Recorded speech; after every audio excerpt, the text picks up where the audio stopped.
What's up, Raider Nation? Welcome back to the LV Raider 10 YouTube channel.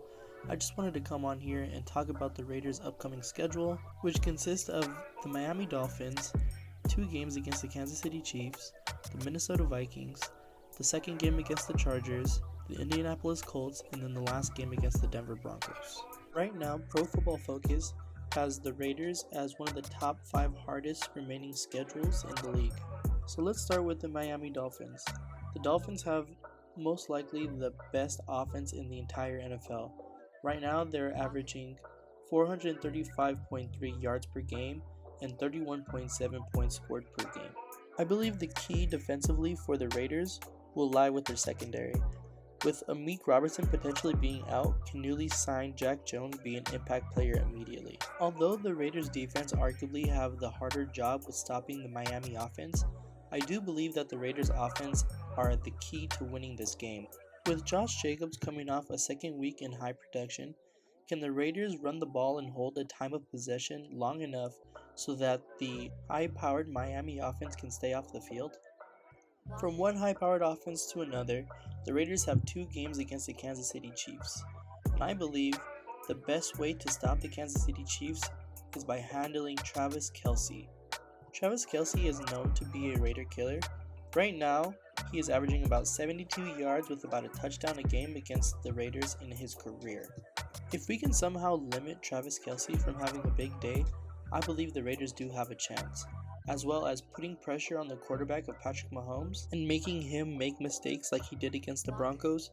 The Raiders do have a great chance of beating the Chiefs. With the Raiders currently sitting in second place, I do believe that if the Raiders split the games against the Chiefs or win both, that they will stay in contention for possibly taking the AFC West crown from the Chiefs. Next up is another hot team in the Minnesota Vikings. With Justin Jefferson coming off of the IR this week and Josh Dobbs showing 2 weeks in a row that he is a good player, will the Minnesota Vikings continue to stay hot leading up to the game against the Raiders? I believe that the answer to that question will be no. Josh Dobbs, although is playing good for the past 2 weeks, I believe that teams will start to figure him out with more games played and more tape on him throughout the weeks. After the Minnesota game, we come back to another divisional rival against the Chargers. The Chargers have a bottom 5 defense in the NFL currently, but have shown that they can step up against the Raiders. Khalil Mack had 6 sacks the last time that they played the Raiders. The Raiders have to show that they can block the defensive front of the Chargers to be successful in this game. Another big point of emphasis in this game is Aidan O'Connell's turnovers. Last game he had 3 fumbles and 1 interception. I believe that Aidan O'Connell will bounce back from this performance as he's shown to be growing as a player the past 2 weeks with Antonio Pierce at the helm.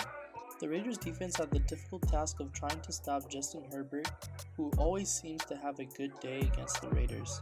The Raiders secondary should be able to handle covering the Chargers receivers, considering that the 3 weeks prior to this game are all going to be against pass-heavy offenses. After another game against the Chiefs, the Raiders will find themselves playing against the Indianapolis Colts. The Raiders' run defense has seen great improvements over the past few seasons, but can they control a Jonathan Taylor with a few more games under his belt and possibly being in the groove of things coming off of injury? If the Raiders can make Gardner Minshew try and beat them with his arm, I believe that they have a chance for what could potentially be a game for playoff seeding.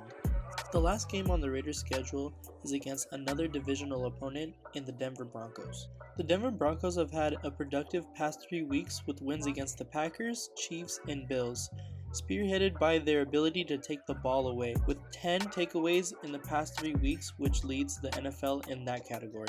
With the Broncos controlling not only the turnover margin, but also the time of possession in the past 2 of the 3 games that they've won, the Raiders have to ensure that they give their offense enough possessions to try and eventually win the game against the Broncos. And I believe that the best way to do that is by giving the ball to Josh Jacobs. Josh Jacobs has torched the Denver Broncos throughout his career with a 4.4 yards per carry, 96.1 rushing yards a game, and over 1 touchdown per game.